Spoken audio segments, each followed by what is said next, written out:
Salut, nouvelle vidéo Fusion destinée à la mise au point de ce projet qui est un cintre qui pourra sans problème être usiné à l'atelier en commande numérique.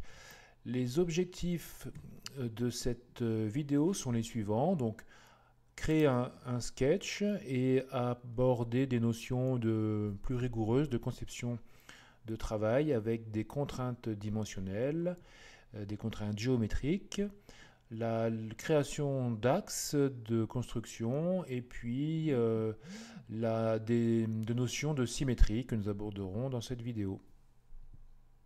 Alors allons-y, première étape, donc nous allons créer un nouveau design, un nouveau fichier.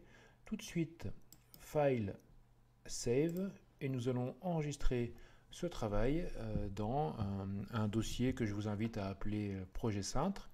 Et on va appeler ce projet cintre. Ok, donc moi je vais le faire en majuscule. Ok, on save. Et donc notre fichier va prendre le nom qu'on vient de lui donner. On crée un sketch. On vient sélectionner un plan de travail et nous allons venir prendre la fonction rectangle à partir d'un point de départ jusqu'à un point d'arrivée. Nous allons pouvoir donner les cotes suivantes. Alors, je regarde le travail que je viens d'effectuer au préalable pour vous donner les bonnes cotes. Excusez-moi. Alors, c'est 500 par 230. Voilà, donc on va prendre la fonction cotation, dimension, 500 par 230. Voilà, les profils sont bleus puisque nous avons pris comme point d'ancrage initial le 0 absolu. Votre rectangle est donc parfaitement contraint. Fonction create point, nous allons créer des points quelconques ici sur ces deux arêtes que nous allons venir coter. Donc, hop, je crois que là c'était à 35 mm. Bon, on refait la même opération pour le point opposé. Hein, le cintre est symétrique. Hein. Et là, si je ne m'abuse, on était à 40 mm en vertical pour ces points-ci. Alors, des profils contraints ne sont pas bleus comme je viens de le dire, mais bien noirs. Excusez-moi. Poursuivons. Fonction line, nous allons créer une ligne parfaitement centrée sur une des arêtes horizontales. Vous voyez, vous avez le symbole de contrainte géométrique de point milieu, correspondant à ce petit rectangle. On clique le point et on va descendre voilà, cette ligne verticalement jusqu'à une cote à peu près de 1500 mm. On valide.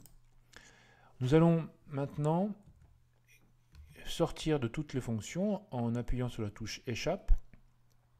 Nous allons venir sélectionner ce trait et dans la sketch palette, on va appliquer un affichage de traits de construction à cette ligne qui, comme vous pouvez le voir, change d'aspect, elle devient une ligne pointillée. Ça vous permet de visualiser des traits de construction par rapport à des traits de dessin. Ça peut être une aide utile pour visualiser. Donc je vous rappelle le process, on prend la ligne et on applique ou on désapplique les paramètres d'affichage. Poursuivons, nous allons prendre la fonction create arc 3-point arc et nous allons venir cliquer sur ce point, donc le point de départ de notre arc 3 points, ensuite le point d'arrivée et nous allons donner une direction à cet arc tout en l'accrochant sur l'axe de symétrie. Vous voyez, on a l'icône de la contrainte géométrique de point de concours qui en plus, point de concours. Donc on reprend cette même fonction, point de départ, point d'arrivée, direction sur l'axe. Nous allons ensuite venir avec la fonction dimension coter ce premier arc à la dimension, alors ce premier arc là c'est 340 mm.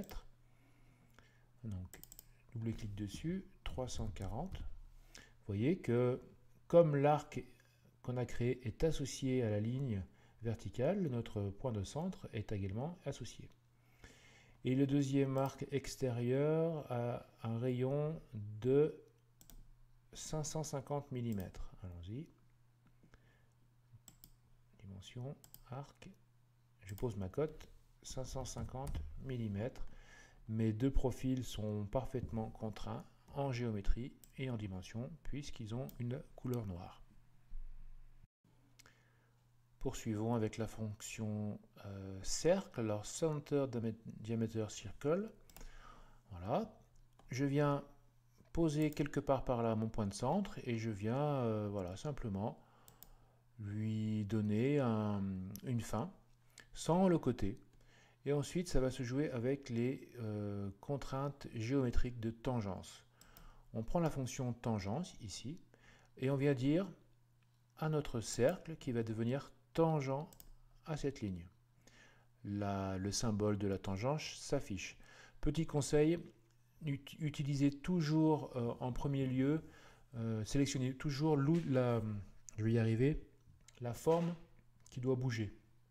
C'est-à-dire le cercle, c'est lui qu'on veut contraindre, c'est lui qui va devoir s'adapter à nos deux premiers arcs. Donc on prend d'abord comme point initial notre cercle, vers, deuxième point, notre profil. Et ensuite, nous allons à nouveau contraindre ce cercle par un troisième point de tangence. On va sélectionner le cercle et on va lui demander une tangence sur cette ligne. Et là, vous voyez, sans aucune dimension, mon cercle est parfaitement contraint. On pourrait reproduire cette même opération du côté droit, mais ce que je vais faire avec vous, c'est une fonction miroir. La fenêtre contextuelle s'ouvre, la question qui est posée, quels sont les objets que vous voulez copier de manière symétrique en miroir? Donc on va prendre le cercle, et on clique sur la deuxième question qui nous est posée, quelle est la ligne de symétrie du miroir, hein, mirror line, c'est celle-ci. Parfait, il nous prend la fonction, on valide, et on a une symétrie parfaite. Regardez l'intérêt du truc, c'est que si je supprime une contrainte ici, hop, voilà, et que je viens modifier manuellement, voilà, manuellement les degrés de liberté de mon cercle, vous voyez, ça suit de l'autre côté. C'est tout l'intérêt de la fonction miroir. Vous voyez ici le symbole de contrainte miroir qui s'affiche. Voilà. Donc attention, ça peut être utile, mais ça peut aussi être quelque peu dangereux si c'est pas maîtrisé. C'est-à-dire qu'on peut vite se retrouver à plus rien gérer. Poursuivons avec notre fonction cercle pour venir réaliser le cercle concentrique à ce premier qui passe par le rayon. Donc première méthode de travail, on vient prendre le cercle et puis on vient l'appliquer, l'ouvrir, d'accord? Vous avez une contrainte de concentricité qui s'est affichée. Et pour venir bloquer le degré de liberté de notre cercle, on vient avec la fonction dimension, venir le côté. On va venir côté, vous voyez, le décalage de 15 mm. Ça, c'est une première technique. On pourrait donc, pour celui de droite, appliquer la même méthode que précédemment avec la symétrie. Je vais vous montrer une autre technique que j'aime bien. On prend le cercle, on le pose quelque part, on fait échappe et je viens avec la fonction de coïncidence en sélectionnant bien mon premier point de centre, lui dire que ce point va être coïncident à celui-ci. Bam. Alors bien sûr, il est presque à la même dimension, donc vous voyez, il est venu se poser dessus. Et bien sûr, je vais faire la même chose avec la fonction dimension, en venant non pas côté le rayon, mais venir côté l'écart de 15 mm. Voilà, ça donne à peu près le même résultat. Par contre, ce que je trouve bizarre, c'est que je ne vois pas s'afficher la contrainte de coïncidence. C'est étonnant. Bon, je crois que ça doit venir du fait que c'est une coïncidence sur un miroir. Un objet copié en miroir. Voilà, bon bref, c'est pas très grave. Voilà. Réalisons maintenant les deux arcs de cercle intérieur du cintre. Fonction create, arc 3 points. Nous allons prendre un point d'ancrage quelconque sur le cercle inscrit, un deuxième point d'arrivée, et nous allons venir ouvrir notre arc de cercle sur notre ligne de construction. Nous allons appliquer des tangences de cet arc vers ce cercle et de cet arc vers ce cercle, et il ne nous reste plus que cette opération de cotation à faire d'un rayon de 480 mm pour pouvoir contraindre parfaitement l'arc. Refaisons cette opération pour l'arc inférieur. Point de départ, point d'arrivée, ouverture sur la ligne d'axe, tangence,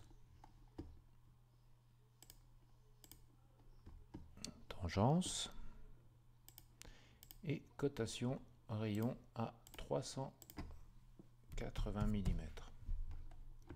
Ok, nos deux arcs de cercle sont réalisés et contraints.